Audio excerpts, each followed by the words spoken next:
questions for you. Starting with the next question, the investors may be willing to pay a premium for stable dividends because of the informational content of dash, the desire of investors for dash and certain dash.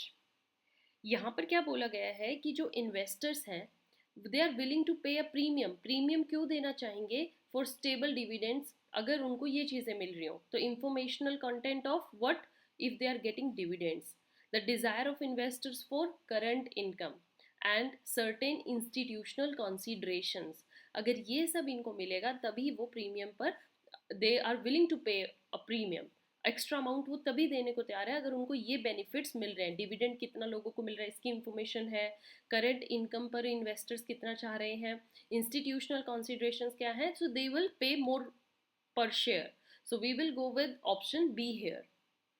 Next question, the governmental bodies may have approved lists of securities in which certain institutions like pension funds should invest. Government bodies ने ऐसी कुछ list बनाई है कि जहाँ पर आप invest कर सकते हैं. The companies whose securities appear on this list are, ऐसी लिस्ट में जिन कंपनीज की सिक्योरिटीज हो रही है वो कौन सी है, should think cautiously before reducing dividend as they may be removed from the list. List से रिमूव हो जाएंगे अगर उन्होंने डिविडेंड कम पे किया तो that is very good point. हम ऑप्शन ए के साथ यहाँ जाएंगे. Then which of the payment of additional shares to shareholders in lieu of cash, कौन सी ऐसी पेमेंट दी जाती है जो एडिशनल शेयर्स पर दी जाती है? That is stock dividend. आपके पास जो स्टॉक है उससे आप डिविडेंड पे करते हो. Another question for you is the following situations में occur when there is an increase in the number of shares outstanding by reducing the par value of the stock. क्या आ जाता है जब हम उनकी नंबर जो है इंक्रीज कर देते हैं? This is stock split. Okay, इसको हम क्या बोलते हैं? Stock split. Option A. Do all the questions with me. You can make your own notes. If you practice with me, I am sure कि आपको सारे questions एटलीस्ट नॉलेज इतनी मिल जाएगी क्या ऐसा क्वेश्चन आपसे पूछा जा सकता है, कौन से आपके वीक पॉइंट्स हैं, क्या आपको प्रिपेयर करना है, किस चीज़ पर फोकस करना है. Okay, then next, and dash is the expected cash dividend that is normally paid to shareholder. shareholder को इतना dividend तो देते ही देते हैं, that is normal, it's a regular dividend, name से ही सजेस्ट है. So we will go with option D. Then which of the following is non recurring dividend paid to shareholders in addition to the regular dividend. Means ये बार बार नहीं आता, ये कभी कभार दिया जाता है रेगुलर डिविडेंड के थोड़ा एक्स्ट्रा, तो हम इसको एक्स्ट्रा डिविडेंड बोलेंगे. Option C would be your answer, extra dividend. Then next, the Dutch auction is a method that applies in India. Which method of stock repurchase अगर आपको करने हैं occur when buyer seeks bids within a specified price range के अंदर अंदर buyer जो है bid रखवाता है and accepts the lowest price that will allow it to acquire entire block of securities. तो इस सिचुएशन को हम क्या बोलते हैं? This is known as Dutch auction. Okay, Dutch auction. Option A, Dutch auction. Then next, which method of stock repurchase occurs when the buyer purchase the securities through a brokerage house से अगर वो खरीदते हैं तो that is known as open market. Stock को जब repurchase किया जाता है ब्रोकरेज हाउस से तो this situation is known as open market. Next, under the dividend investment plan, DRIP जिसको हम बोलते हैं, डिविडेंड इन्वेस्टमेंट प्लान. क्या होता है डिविडेंड इन्वेस्टमेंट प्लान में? The dividends are not passed on to the investors in the form of money. Yes, it allows shareholders to automatically reinvest dividend payments in some scheme or additional shares में हम दोबारा वो पैसा लगा सकते हैं. So yes, this is both A and B. We will go with option C, both A and B. इन drip में ये दोनों बातें आती हैं. Next question, the board of directors जो है they announces the amount and date of the next dividend. कब नेक्स्ट डिविडेंड पे करना है? On the dash date. While the dash date is the first date on which the purchaser of stock is no longer entitled to recently declared dividend. जिस date को dividend declare किया गया है उसको हम बोलते हैं डेक्लेरेशन डेट, और जिस दिन ये बोला गया है फर्स्ट डेट जिसमें परचेज नो लॉन्गर डिविडेंड देना, that is ex dividend. So option C की ऑप्शंस जो है ये फिलअप्स में जाएंगी. Next question we have, sometimes जो इन्वेस्टर्स हैं would prefer to pay a stock dividend rather than regular cash dividend. Right वो एक ही बार में इन्वेस्टर्स जो है उनको स्टॉक डिविडेंड पे करना चाहते हैं, कैश डिविडेंड रेगुलर टाइम पर देने की बजाय. So which of the following statements are true in such kind of decisions. Let's read all the statements. They do not provide liquidity to the investor. Yes, liquidity होती ही नहीं है, regular देंगे तभी तो लिक्विडिटी होगी, रेगुलर नहीं दे रहे तो लिक्विडिटी नहीं है. Option A is correct. They do ensure capital gains to stockholders. Yes, एक ही बार में उनको गेन देते हैं तो that is capital gain. If investors are not interested in long-term investment, they will prefer regular cash payments over payments of additional stock. So we will go with option D. All of the above are true. Okay. Then next, the repurchase of stock is considered dash decision. कौन सा decision होता है repurchase of stock? This is financing decision rather than an investment decision. अब आप उसमें financially तौर पर देख रहे हो, profit आपको मिल रहा है, so वो financing decision होगा, ना कि investment decision. The next question is, which of the following is the proportion of earnings paid to common shareholders in the form of cash dividend के तौर पर जो उनको दिया जाता है. This is your dividend payout ratio. Okay, इस ratio को बोलते हैं हम dividend payout ratio. Now next we have certain questions from the head risk and return analysis. इससे भी आपको काफ़ी questions आते हैं. Pay attention, remember all the points which I'm telling along with questions, don't skip in between. पूरा session देखिए, समझ में आएंगे क्वेश्चंस के साथ साथ, मैं जो एक्स्ट्रा चीज़ें आपको समझाती रहती हूँ. सो सबसे पहले फर्स्ट क्वेश्चन के साथ जाते हैं.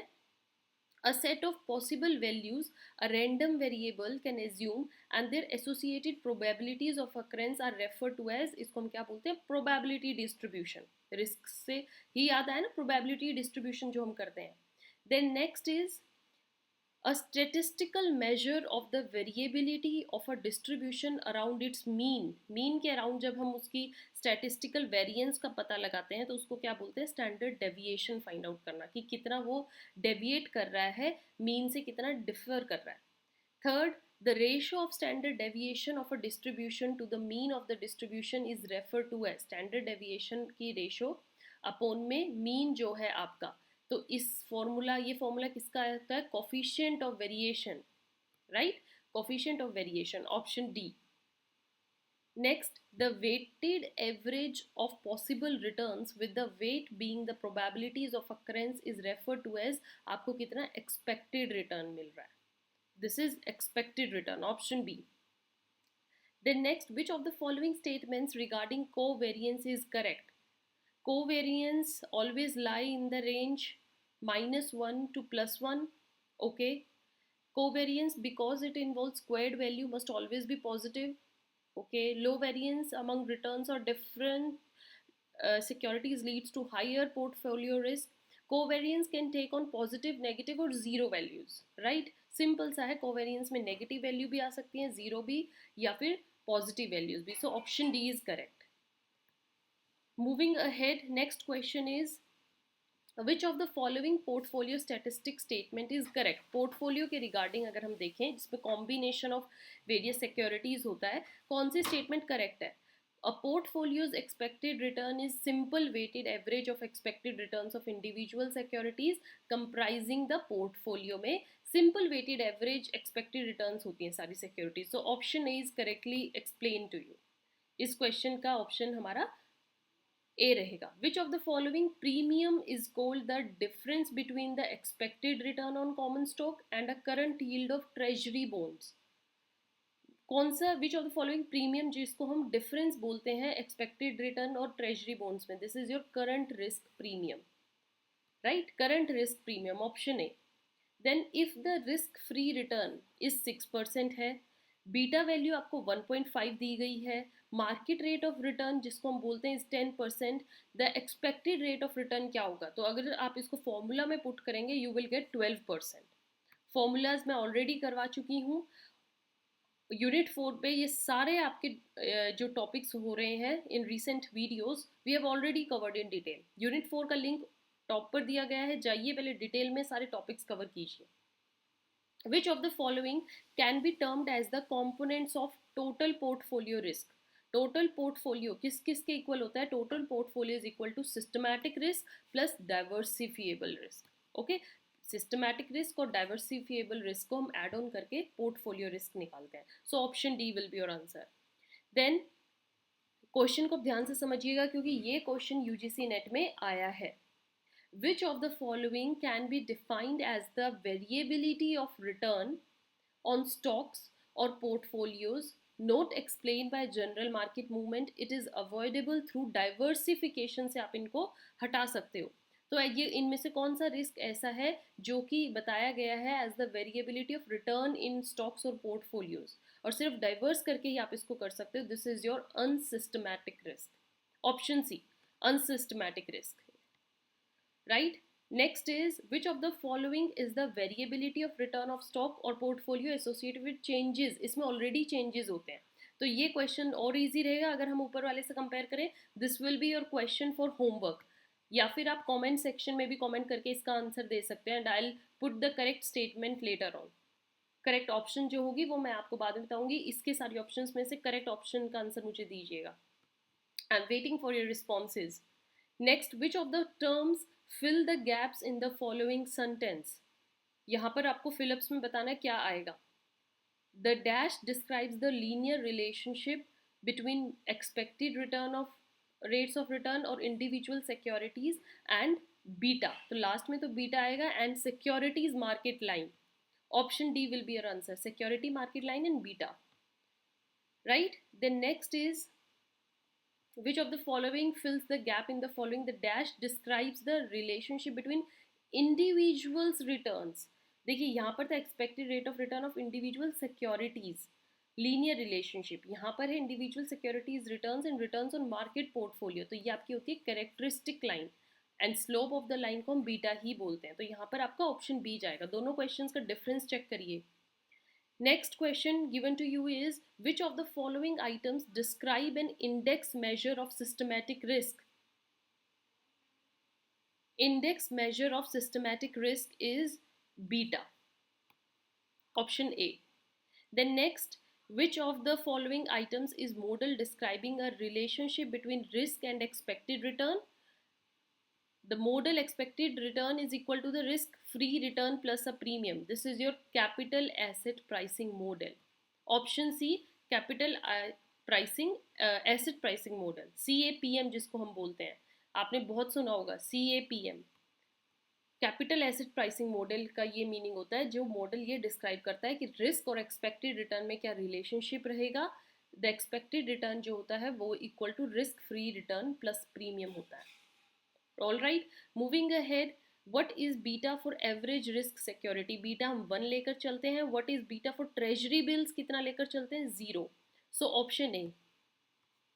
Next, which form of market efficiency states that current security prices जो हैं that fully reflect all information both public and private? कौन सी मार्केट एफिशिएंसी ये दिखाती है, कौन सी पर्टिकुलर मार्केट एफिशिएंसी से हमें ये पता चलता है कि करंट सिक्योरिटी प्राइसेस जो है वो सारी इंफॉर्मेशन हमें दे रहे हैं. This is strong market efficiencies. We will go with option C because they are providing all the information. Next, which form of market efficiency states that the current price fully reflect historical sequence of prices? History के. This is weak. Option A. Next, which form of market efficiency states the current price fully reflect all public available information? Again, same thing. Option C, strong form. Question number 20. Risk of portfolio can be minimized by which one of the following? Portfolio का risk अगर आपको कम करना है, क्या use करके, क्या combinations use करके आप कम कर सकते हो? सबसे पहले 2 securities को combine कीजिए जिसमें one is having perfect negative correlation with other in their expected returns. दोनों के आपस में कोई रिलेशनशिप नहीं है क्योंकि कहीं ना कहीं से तो प्रॉफिट आएगा ही आएगा. फिर हम ऑप्शन बी के साथ यहाँ जाएंगे. Question number 20 is option B.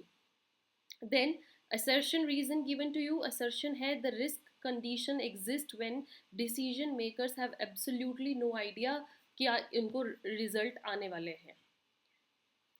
तो ए हमारा इनकरेक्ट है. रीजन अगर आप पढ़ेंगे तो ये आपको करेक्ट मिलेगा. So we will go with option D.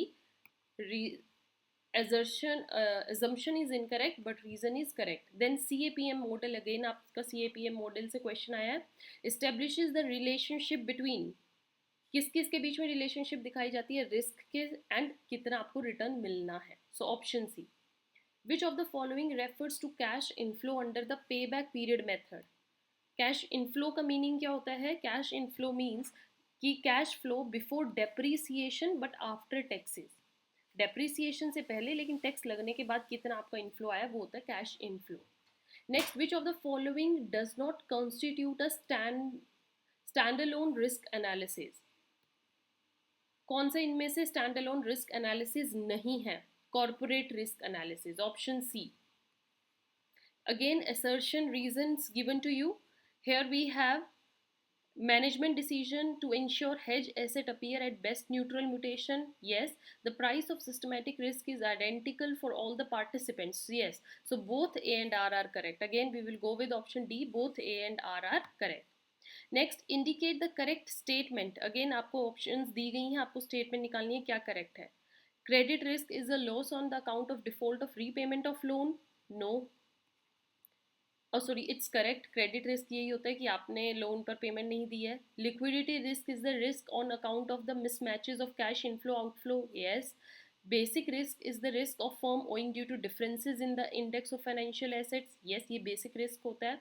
Hedging risk for the long position is accomplished by taking a short position and vice versa. So I think all are correct. We will not do this question.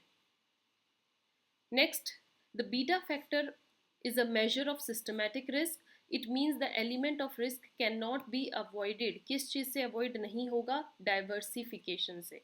अगर यहाँ पे beta factor जो है वो systematic risk दिखा रहा है तो अब डाइवर्सिफिकेशन होगा ही नहीं होगा, क्योंकि सिस्टमैटिक रिस्क में ऑलरेडी डाइवर्सिफिकेशन होता है।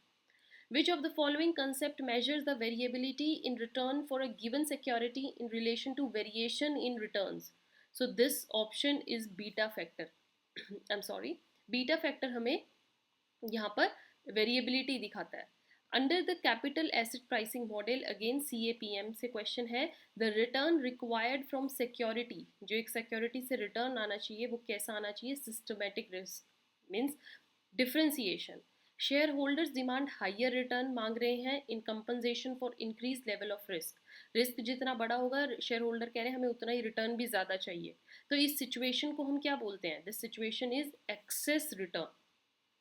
Alright, then next question for you is, beta factors based on historical data may be a poor basis for future decision making. That's true. It is on the basis of evidence कि क्यों ये ऐसा बोला गया? Because beta values fluctuate over time, हम इनको historical basis पर calculate नहीं कर सकते बिकॉज टाइम टू टाइम ये चेंज होते रहते हैं। After then if a company goes for a new issue of debentures कर रही है, what is the impact of such development? क्या होगा इससे अगर वो नए इशू कर रही हैं तो? That is volatility of returns of equity in relation to the market index likely to be affected. Yes, beta may rise, gearing ratio rise. So all of the above, 1 2 3, all the statements are correct. Option D. Next question, the risk that can not be eliminated bye diversification, से जो अब नहीं हो सकता उस वो risk relevant है, उसको पे ध्यान देना होगा। Option A. Then next question, the arbitrage pricing theory जो हमने पढ़ी थी may be more suitable for a company since it is based on the assumption that returns are determined by number of factors to which particular risk premium affect हो रहा है। सो वो factor कौन कौन से हैं?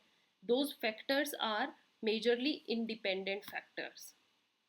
Alright, then next, which of the following risks should be identified in the international trade to be hedged? कौन से हमें रिस्क देखने चाहिए? पॉलिटिकल रिस्क भी, इकोनॉमिक भी, ट्रांजैक्शन भी, क्योंकि इंटरनेशनल लेवल पर ये सारे रिस्क अवेलेबल हैं, all of the above. After then, which of the following statements are true in context of securitization of assets के context में? It is the process that enhance liquidity. Yes. The company clubs its different financial assets or debts. Yes. Investors may get an interest as a return on them. So all of the above are correct. All of the above. Second last question, which of the following statements are true in context of special purpose vehicle SPV के context में? There are companies or trust formed for this purpose. Yes. Ownership and management of assets are independent. Yes. SPVs are formed to raise the funds by collateralizing future receivables. Yes. So all of the above. Option D, all of the above are true. Which of the following are the main benefits to the originators in the context of asset-based securitization? All of the above benefits are there. So we will go with last option. So I hope you have covered with me all these questions. ये session थोड़ा लंबा हो गया था but यहाँ पर हमने आज काफ़ी क्वेश्चंस कवर किए हैं. आई होप आपके सारे क्वेश्चंस सिलेबस वाइज जल्दी कवर होंगे. We are doing these sessions for you only. Keep watching, keep sharing. Have a nice day. Thank you.